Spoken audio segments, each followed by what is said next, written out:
أعوذ بالله من الشيطان الرجيم.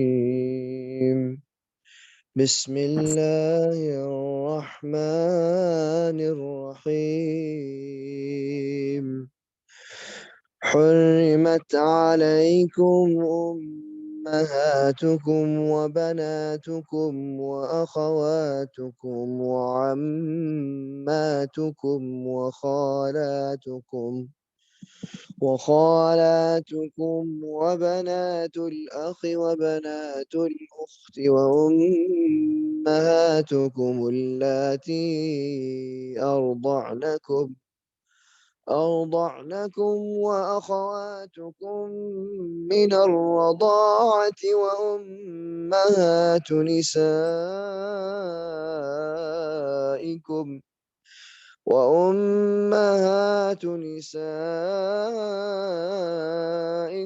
وربائبكم اللاتي في حجوركم من نسائكم اللاتي في حجوركم من نسائكم اللاتي دخلتم بهن، فإن لم تكونوا دخلتم بهن فلا جناح عليكم، وحلائل أبنائكم الذين من أصلابكم وأن تجمعوا بين الأختين إلا ما قد سلف، إن الله كان غفورا رحيما. والمحصنات من النساء إلا ما ملكت أيمانكم كتاب الله عليكم، وأحل لكم ما وراء ذلكم أن تبتغوا بأموالكم محصنين غير مسافحين، فما استمتعتم به منهن فآتوهن أجورهن فريضة، ولا جناح عليكم فيما تراضيتم به من بعد الفريضة، إن الله كان عليما حكيما. ومن لم يستطع منكم طولا أن ينكح المحصنات المؤمنات فمما ملكت أيمانكم من فتياتكم المؤمنات، والله أعلم بإيمانكم، بعضكم من بعض، فانكحوهن بإذن أهلهن وآتوهن أجورهن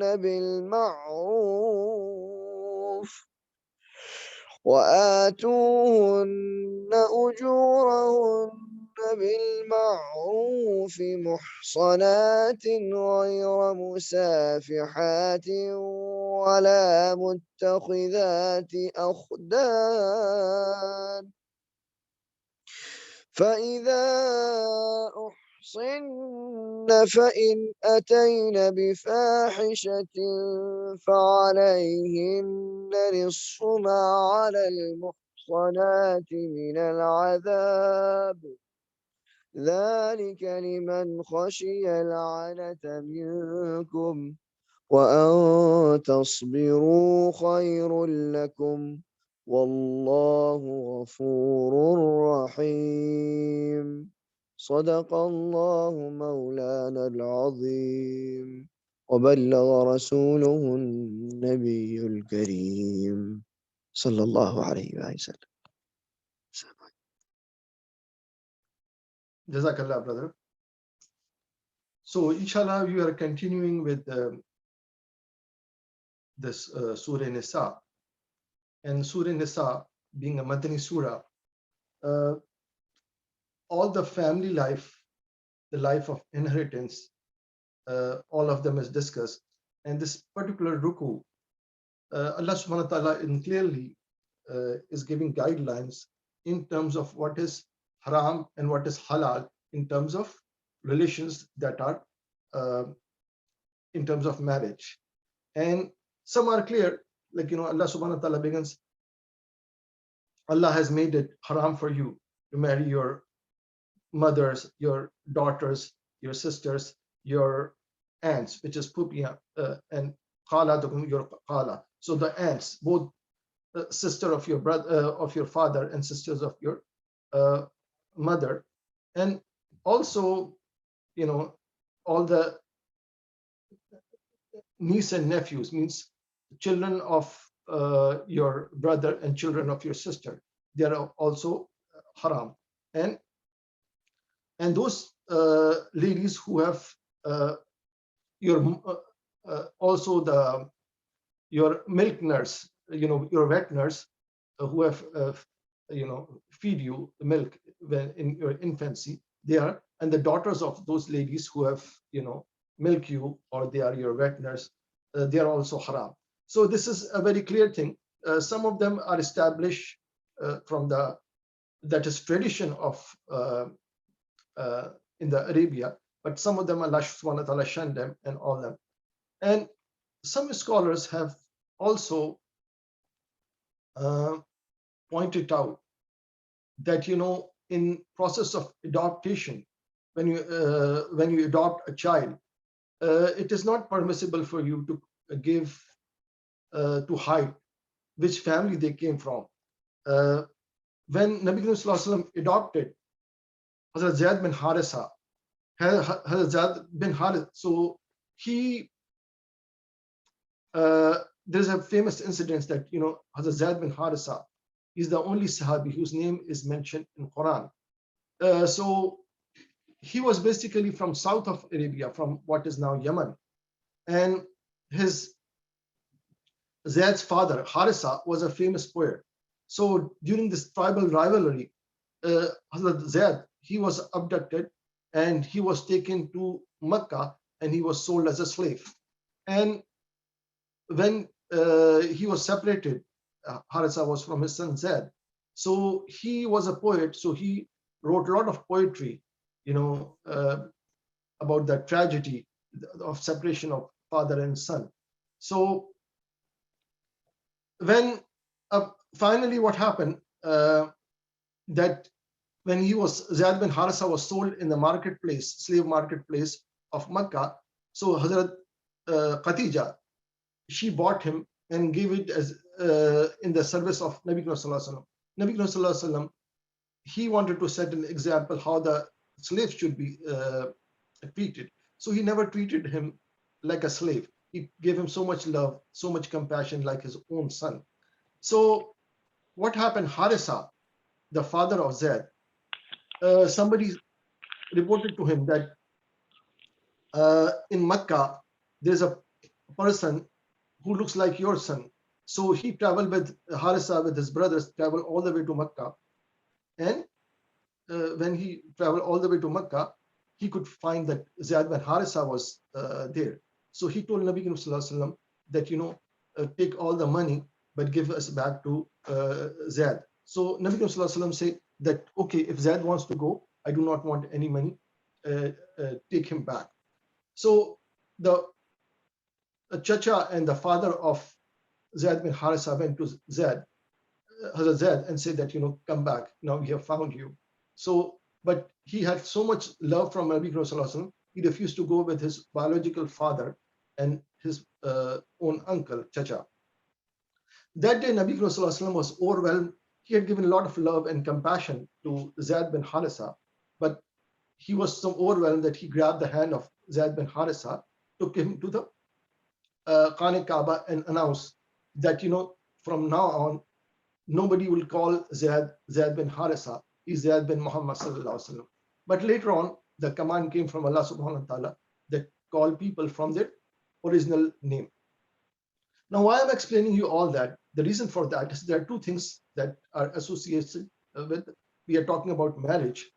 So, first of all, it has happened that there are some relations that are haram for marriage. So when you adopt a child, people question. One day I was in masjid and one young boy would not understand, why can't you have adopt a son or daughter and give your own name? So Allah subhanahu wa ta'ala has forbidden that kind of adoption. I said that, there are some relations that are haram for marriage. So if you adopt a child and do not tell which family he's from, so when he grew up, he would not know who he'd marry and he would not marry. It has happened that, in some of the tragic and, war zones, it has happened that children, they were, separated from their parents and they were not told which family they were adopted from. So it was a really dilemma when they grew up, who they can marry and who they cannot marry. Another thing is, since the relation between Hazrat Zaid bin Harisa and Nabi Sallallahu Alaihi Wasallam, when Allah subhanahu wa ta'ala command came, so Hazrat Zaid bin Harisa was called Zaid bin Muhammad for a long time until the command came and Nabi Sallallahu Alaihi Wasallam told that not to use this adopted lineage name. So call the children you have adopted by their original name. So he was again started being called Zaid bin Harisa. Zaid bin Harisa had divorced a lady and Nabi Sallallahu Alaihi Wasallam married, and all the Arabia, because there were tradition that, you married your own daughter-in-law. So Allah subhanahu wa ta'ala says these are the words from your mouth. Allah knows that. So in this adoption doesn't forbid you to do that. So it was from Allah subhanahu wa ta'ala, each and every word. So to shun the common belief that, you have adopted a son and given a name, but it was not a biological son. So Allah subhanahu wa ta'ala commanded Nabi Sallallahu Alaihi Wasallam to marry this lady, al-Mu'minin. So this is what the thing.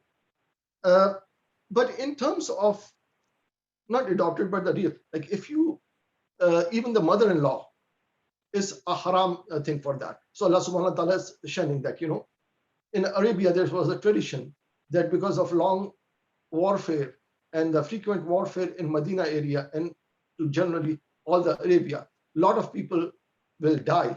And when the son will inherit the father, they were no different than cattle. So they were also inherit the women. And the stepmother, they will try to go and do the nikah. But Allah subhanahu wa ta'ala is forbidding them. Those ladies your father have married, they are haram for you. Your own mother-in-laws are haram for you.